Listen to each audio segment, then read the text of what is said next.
guys, thanks for stopping in. The holidays are coming up soon, so today I'm going to try something that I've never done before and bake a pumpkin pie. And I'm going to do it in my toaster oven. So let's get toasting.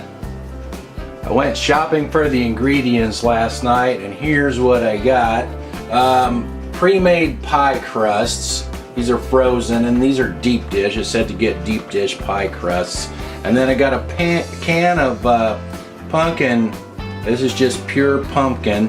And the recipe calls for a 15-ounce can, but all I could find was a 30-ounce can. Actually, this is a 29-ounce can. So it's enough for 2 pies, which was kind of annoying. I didn't want to have to make 2 pies, so I'm gonna have, you know, leftover. And the only other pumpkin they had was, it was pre-mixed. It already had the other ingredients added to it. And it was actually cheaper than that, but I figured it'd probably be better if I mixed my own ingredients, probably make a better pie. And then I got this can of sweetened condensed milk, and I was looking at the label. This has 1,300 calories in that little can of condensed milk. Wow. And then it calls for 2 eggs, which I had, and then I was looking at different recipes, and a lot of them called for like 3 or 4 different seasonings or spices, but I found it all in one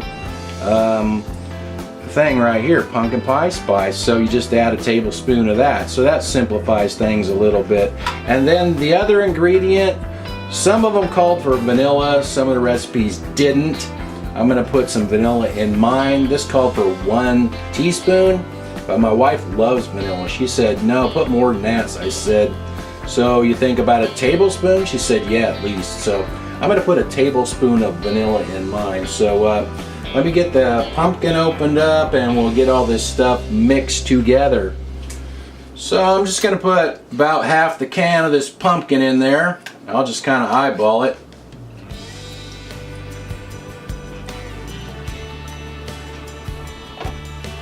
I put half that can of pumpkin in there. Now I'm putting in my eggs. Already put 1 egg in. There's the 2nd egg. Now we'll add in our sweetened condensed milk. That's pretty thick. And sweet. It's kind of gummy at the bottom, so try to scrape the rest of that out of there. Okay. This is our 1 tablespoon of pumpkin pie spice. And that little thing of pumpkin pie spice cost $5.79. So it wasn't cheap. And now I'm going to put my tablespoon of vanilla here.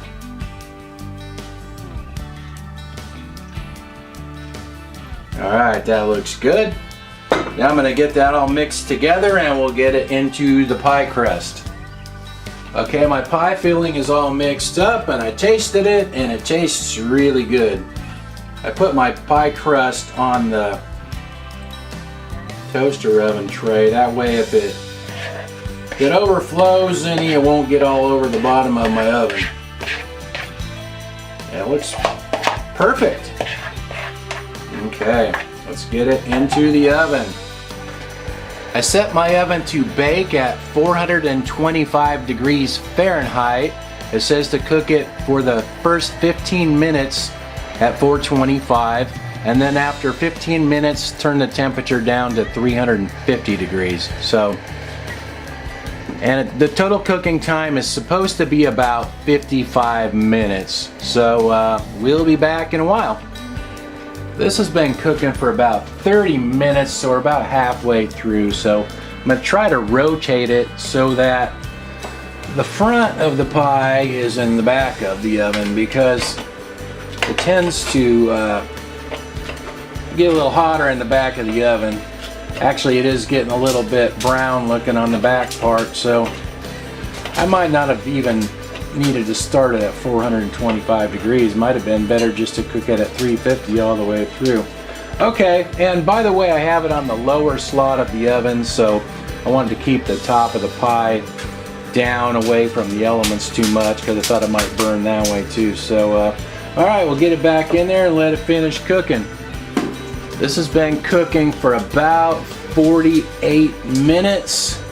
I think that's probably done. It says if you stick a toothpick in there and it comes out clean, it's done. I think that's done. I'm going to get it out of there.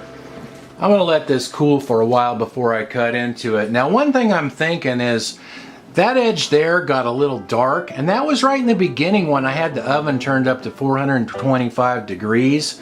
So I think it would probably be better not to turn it up to 425, just to cook it at 350 degrees all the way through. I think in a toaster oven, you're too close to the heating elements and it makes it start to burn and get too dark on the top. So I would suggest just setting the oven to 350 and cook it all the way through at 350. I think that'd be better.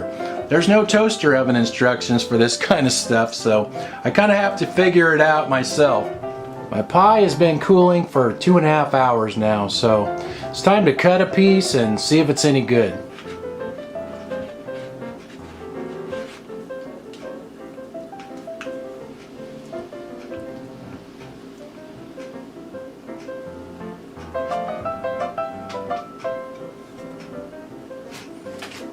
It looks pretty good to me. Let's dig in and see how it is. Wow, it's really good. Flavor is really good.